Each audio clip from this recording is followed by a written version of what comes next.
Hello everyone, my name is Parker Boden.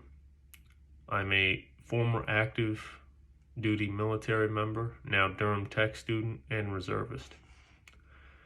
The topic I'm here to talk to you all about today is the high rate of military casualties in training settings. But first, let me explain to you what the military's actual responsibilities are.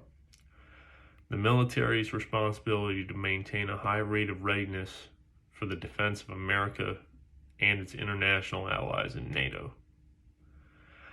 The problem that we have is that there's a high rate of death during these training exercises resulting from accidents.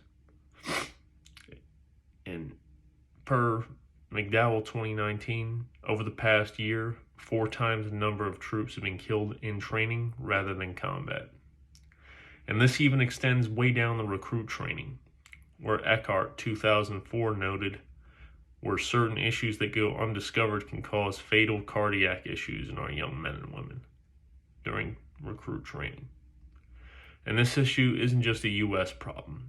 Internationally, I've read reports from our NATO allies in Britain, per Valenez 2011, that this cardiac issue has also affected our NATO ally, Britain.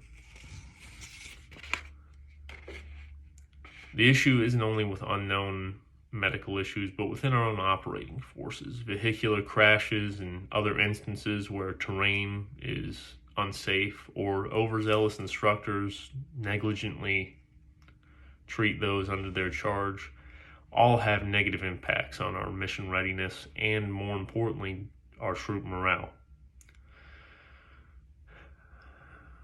Per Web 2021, some of the reasons they're old, worn-out vehicles. Some are even cannibalized parts to keep other vehicles working. This is shown in an incident where Marines and sailors drowned in an amphibious assault vehicle that was older than they were. Many people wonder how this might affect them, and the answer is actually twofold. I think we all know someone who is serving or has served in the United States military, and after learning of the issues that plague the armed forces, they'd be right to worry for the safety of their friends and family. On a larger, more international level, a demoralized, poorly trained military would not only make America, but NATO as a whole weaker.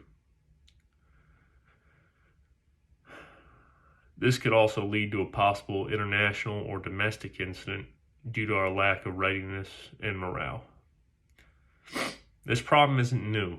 Per Carroll 1987, the DoD, Department of Defense, has cited that 1,596 servicemen died that year.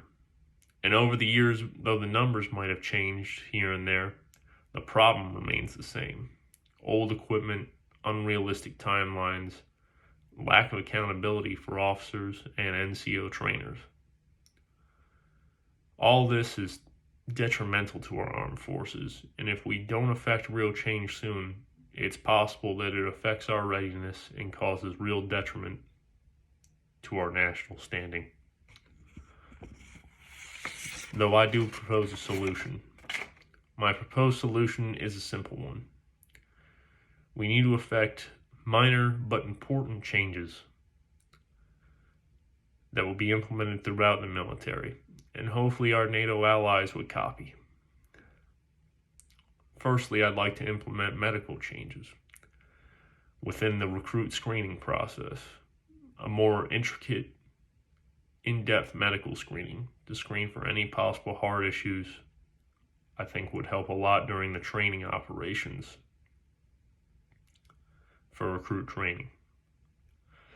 Some other things I think we could do for our operational forces would be longer, more in-depth driver's training courses to help military members with learning how to operate this heavy-duty military equipment. We also need to hold account our officers and NCOs. Those that are implementing this training, if it's not implemented right, should be brought up on charge. Another thing we could do is reallocate funds from less immediate concerns to getting new vehicles. This would help our operating forces immensely. These risk mitigation techniques that I've put out there all would help our operating forces. But there are also ways you at home could affect change. You can write and call your local official or congressman and tell them to push for change on the congressional level. This would directly translate the changes in policy that would affect military personnel directly. And you could have a huge impact on those that serve you. Thank you for your time. If you have any questions, please leave a comment, and I'll be sure to get back to you.